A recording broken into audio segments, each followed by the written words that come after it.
જય Swaminarayan.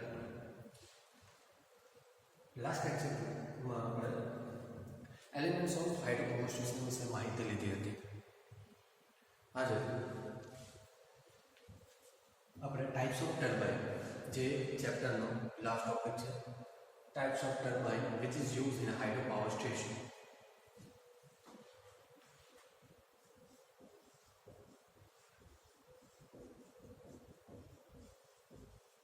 Types of turbine for HPS. Hydropower સ્ટેશનમાં વપરાતા ટર્બાઇનના પ્રકાર, કયા પ્રકારના ટર્બાઇન યુઝ થાય છે? તો એના 3 પ્રકાર છે. એમાંથી પહેલો પ્રકાર આજે જોઈશું.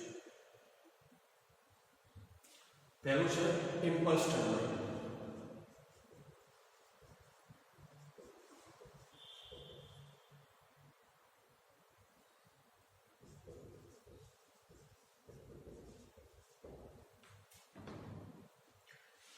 ઇમ્પલ્સ ટર્બાઇન ફિગર જોડે તમને ખબર પડશે એનો શેપ કેવો છે? Horizontal. Clear? It's a horizontal shaft type turbine. Horizontal એટલે કે આડી ધરી. ક્લિયર? તો પહેલું સેન્ટેન્સ તમારે લખવાનું છે.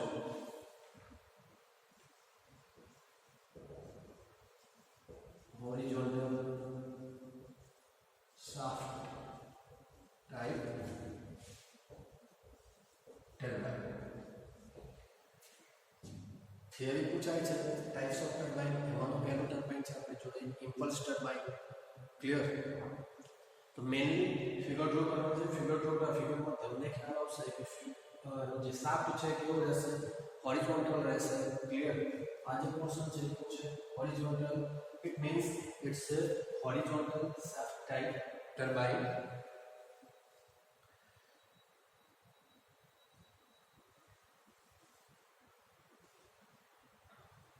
બીજું,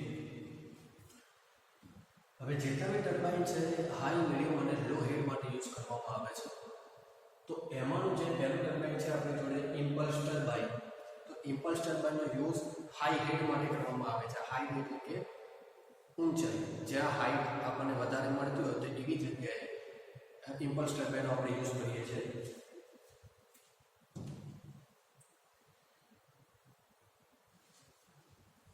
બીજું સેન્ટેન્સ તમારું થશે it is use for high head.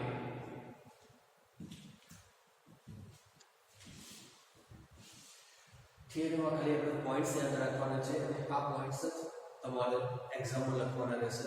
Impulse turbine છે તો ઇમ્પલ્સ ટર્બાઇન પહેલા એનો શાફ્ટ કેવો છે, એની ડિઝાઇન જે છે, સ્ટ્રક્ચર એ હોરિઝોન્ટલ શાફ્ટ ટાઇપનું છે.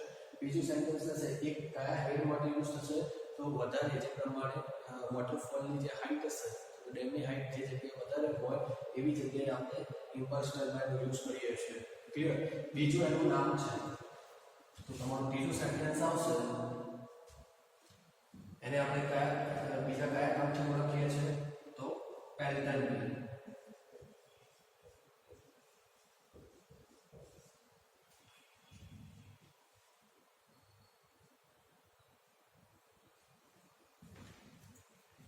એને બીજું કોઈ નામ આપવામાં આવે છે પેલ્ટન વ્હીલ. કેમ? કારણ કે એની જે અંદરનું કન્સ્ટ્રક્શન છે it's a one type of wheel. Clear? Pelton wheel જે બી સર્કલ હશે તો વ્હીલ ટાઈપ એની પર નંબર ઓફ બકેટ્સ લગાવેલા હશે. ક્લિયર? જ્યારે બી પાણીનો ફોર્સ એની સાથે જેટ કે એની જોડે અથડાય છે એ વખતે જે બી વ્હીલ્સ હશે બકેટ સાથે જોડાયેલું જે રોટર હશે એ ધીરે ધીરે શું થાય છે? ફરે છે અને એના કારણે ઇલેક્ટ્રિસિટી જનરેટ થાય છે નોર્મલી. તો એનું જે નામ છે, બીજું જે નામ છે શું છે? Pelton wheel. ઇમ્પલ્સ ટર્બાઇનમાં પહેલું જે આવશે કે કેવા પ્રકારનું ટર્બાઇન છે? તો હોરિઝોન્ટલ શાફ્ટ ટાઇપનું ટર્બાઇન છે. હાઈ હેડ માટે યુઝ થાય છે. એનું બીજું નામ છે પેલ્ટન વ્હીલ. આ 3 સેન્ટેન્સ દરેક ટર્બાઇન માટે કોમન રહેશે. મીન્સ કે કેવા પ્રકારનું છે, કઈ હાઈટ માટે યુઝ થાય છે અને એનું બીજું નામ શું છે. ક્લિયર? 3 પ્રકારના ટર્બાઇન છે: ઇમ્પલ્સ ટર્બાઇન, રિએક્શન ટર્બાઇન અને Kaplan turbine. Sorry, impulse, reaction અને કપલર ટર્બાઇન.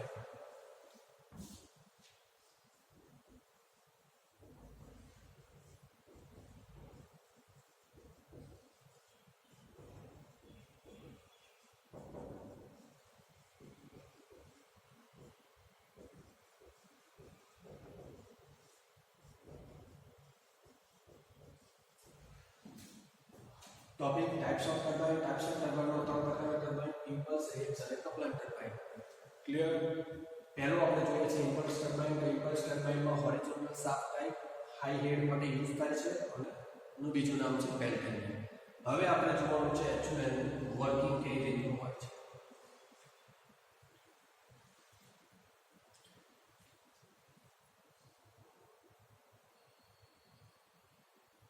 તો તમે ફિગરમાં જોઈ શકો છો,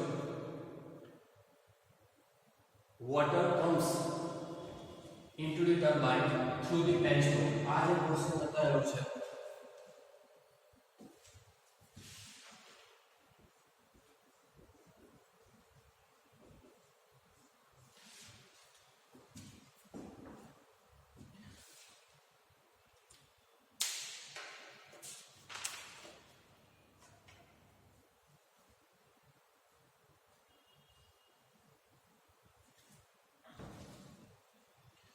water comes into the turbine with the help of penstock pipeline દ્વારા. ક્લિયર? હાઇડ્રો પાવર સ્ટેશનમાં જે પેનસ્ટોક છે તો પેનસ્ટોક મારફતે વોટર ટર્બાઇન સુધી પહોંચે છે. ક્લિયર? પેનસ્ટોકમાં શું થશે? વોટરની સ્થિતિ ઉર્જાનું કાઇનેટિક એનર્જી એટલે કે સ્થિતિ ઉર્જાનું ગતિ ઉર્જામાં રૂપાંતર થાય છે. Potential energy is converted into the kinetic energy in penstock. હવે જ્યારે પેનસ્ટોકમાંનું જે પાણી છે જેની પાસે કઈ ઉર્જા રહેલી હશે? કાઇનેટિક એનર્જી, ગતિ ઉર્જા રહેલી હશે. એ પાણી આ છે તમારું પોર્શન નોઝલ, જેને આપણે કહીએ છીએ નોઝલ. તો પેનસ્ટોકમાંથી પાણી ક્યાં આવે છે? નોઝલમાં આવે છે. ક્લિયર? નોઝલમાંથી પાણી નોઝલ દ્વારા જે બી પાણી આવે છે પાણી કોની સાથે અથડાશે? Number of buckets. Number of buckets.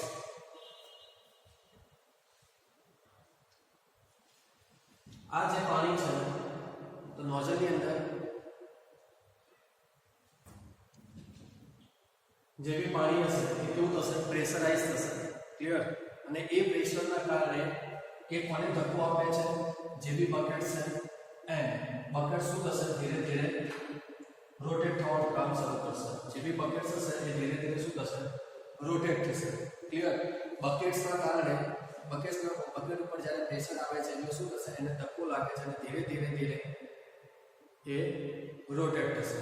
Bucket rotate થવાના કારણે એ વ્હીલ સાથે જે જોડાયેલું હશે એ પણ રોટેટ થશે. એની સાથે જોડાયેલું શાફ્ટ મીન્સ કે રોટર, શાફ્ટ રોટેટ થશે. રોટર સાથે જોડાયેલું અલ્ટરનેટર હશે. ક્લિયર? સિમ્પલ રોટેટ થાય છે મીન્સ કે આરપીએમ. હવે એ આરપીએમ કેટલા હશે? કે જેટલું તમારું નંબર ઓફ વોટર હશે. ક્લિયર? વોટરનો જથ્થો જેટલો હશે એટલા પ્રમાણમાં એ આરપીએમ થી તમારો જે શાફ્ટ છે એ રોટેટ થાય છે અથવા તો એટલા પ્રમાણમાં ઇલેક્ટ્રિસિટી જનરેટ થાય છે. સિમ્પલ. પેનસ્ટોકમાંથી જે વોટર આવે છે એ વોટર સૌપ્રથમ કે આવે છે નોઝલમાં. નોઝલમાં એ પાણી પ્રેશરાઇઝ થશે અને જેટ સ્વરૂપે એટલે કે હાઈ સ્પીડે પાણી વોટર સાથે અથડાશે બકેટ સાથે. બકેટને ધક્કો લાગે છે. ક્લિયર? પ્રેશરના કારણે બકેટને ધક્કો લાગે છે અને બકેટ ધીરે ધીરે મૂવ થવાનું શરૂ કરે છે. એટલે બકેટ એક વ્હીલ સાથે જોડાયેલું હશે મીન્સ કે શાફ્ટ. બકેટ ઉપર પ્રેશર આવતા એ બકેટ શું થાય છે? ધીરે ધીરે રોટેટ થાય છે અને એના કારણે શું ફરે છે? શાફ્ટ ફરે છે અને શાફ્ટની સાથે સાથે રોટર અલ્ટરનેટર ઇલેક્ટ્રિસિટી જનરેટ કરે છે.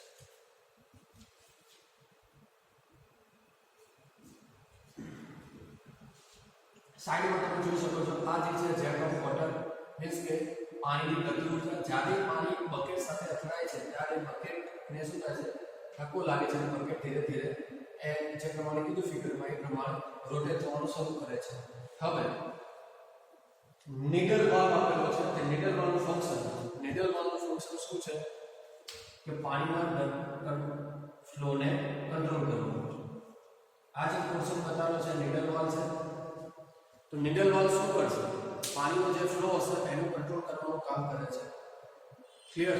સડનલી કોઈ જગ્યાએ એવું થઈ ગયું કે તમારા અલ્ટરનેટરમાં ખામી સર્જાય છે, એ વખતે તમારે ટર્બાઇનને બંધ કરવું પડે. તો વોટરનો ફ્લો અટકાવવા માટે તમારે એ શું કરવું પડશે? નીડલ વાલ રાખવો પડશે, જે શું કરે છે? પાણીની ગતિને ઓછી વધતી કરે છે અથવા તો વોટર ફ્લો હશે એને કંટ્રોલ કરવાનું કાર્ય કરે છે નીડલ. ક્લિયર? તો આ થયું તમારું પેલ્ટન અથવા તો પછી ઇમ્પલ્સ ટર્બાઇન. સિમ્પલ કન્સ્ટ્રક્શન 5 મુદ્દા લખવાના રહેશે.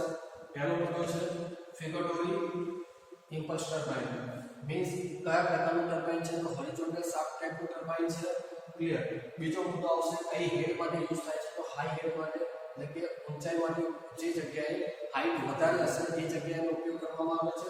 ત્રીજું છે એનું બીજું નામ. તો એનું બીજું નામ શું છે? Pelton wheel. આ 3 મુદ્દા થઈ ગયા. ચોથા મુદ્દામાં તમારે એ લખવાનું છે કે એનું કન્સ્ટ્રક્શન કઈ રીતનું હોય છે. સિમ્પલ એમાં નંબર ઓફ બકેટ્સ રાખેલા હશે, જેનું કન્સ્ટ્રક્શન સિમ્પલ એ જોઈ શકો છો કે વ્હીલ ટાઈપની રચના છે જેના ઉપર નંબર ઓફ બકેટ લગાવેલા હશે. જ્યારે બી પાણી પેન સ્ટોક દ્વારા પાણી પહેલા ક્યાં આવે છે? નોઝલમાં. ક્લિયર? તો પેન સ્ટોક દરમિયાન એ પાણીમાં કઈ ઉર્જા રહેલી હશે? કાઇનેટિક એનર્જી હશે. ડન. એ જ કાઇનેટિક એનર્જીનું નોઝલ મારફતે આપણે જેટ સ્ટ્રીમ એટલે કે પ્રેશરમાં કન્વર્ટ કરીશું, પ્રેશર એનર્જીમાં કન્વર્ટ કરીશું. જ્યારે એ જ વોટરના પ્રેશરના કારણે બકેટ્સને ધક્કો લાગે છે, ગુજરાતીમાં કહીએ તો ધક્કો લાગે છે, અને એ પ્રેશર એનર્જીના કારણે તમારા જે બકેટ્સ હશે બકેટ શું થશે? મૂવ થવાનું શરૂ કરશે. ધીરે ધીરે મૂવ થશે. જેમ જેમ ફ્લો આવતો જશે એમ એની જે આરપીએમ છે એ ધીરે ધીરે શું થશે? વધતા જશે. ક્લિયર? એમાં બીજી વસ્તુ એક રાખેલી હોય છે નીડલ વાલ. તો નીડલ વાલનું ફંક્શન શું છે? નીડલ વાલનું ફંક્શન જે બી વોટર ફ્લો આવે છે એ વોટર ફ્લોને કંટ્રોલ કરવાનું છે. સડનલી કોઈ બી ફોલ્ટ ક્રિએટ થાય છે તો એ વખતે પાણીના જથ્થાને અટકાવવા માટે આપણે નીડલ વાલનો યુઝ કરીએ છીએ, જે કંટ્રોલ કરે છે વોટર ફ્લો. ડન. જ્યારે તે પાણીના ફ્લોને ઓછો વધતો તમે કરી શકો છો એ નીડલ વાલ છે. તો આટલા સેન્ટેન્સ તમારે લખવાના રહેશે ઇમ્પલ્સ ટાઇપ ટર્બાઇનમાં. ડન.